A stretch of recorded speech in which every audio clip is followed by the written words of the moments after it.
So ayan mga kamotorista, nag-order tayo ng crash guard para sa ADB 175. So ikakabit natin, unbox natin, sana fitted. So unbox natin, tingnan natin yung laman.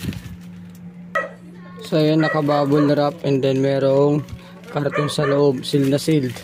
So check natin yung laman kung maganda yung quality. So kompleto, no? Balot na balot ng bubble wrap. So pagtanggal natin ng bubble wrap, ang kapal na pagkakabalot, so meron pa siyang karton sa tikabilang gilid, ayan, para safe.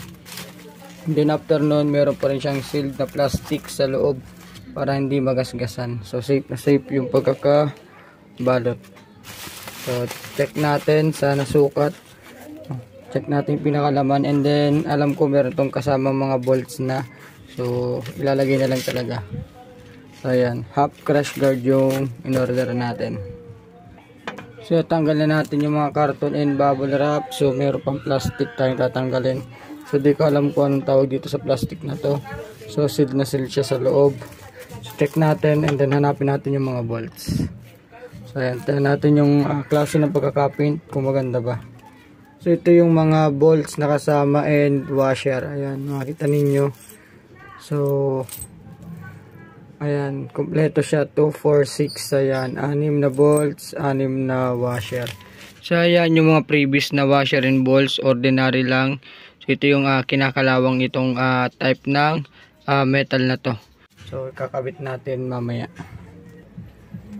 So ayan mga kamotorista, ito na yung half crash guard na ikakabit natin. So upon checking, ayan, may mga minor dents na nakita tayo. Siguro sa pagkakaship yan, ayan, pero goods naman. So yung type na pagkakapintura, so medyo manipis, so dudublihan na lang natin.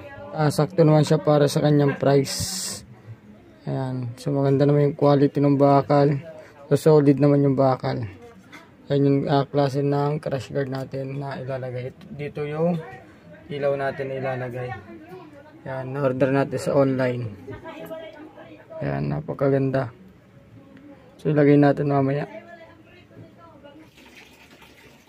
So ayan, yung crash guard nito ay pang ADB 160.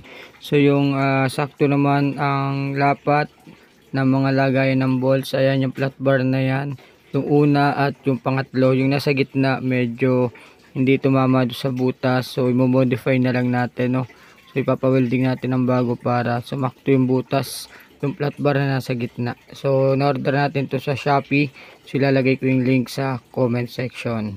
Let's go!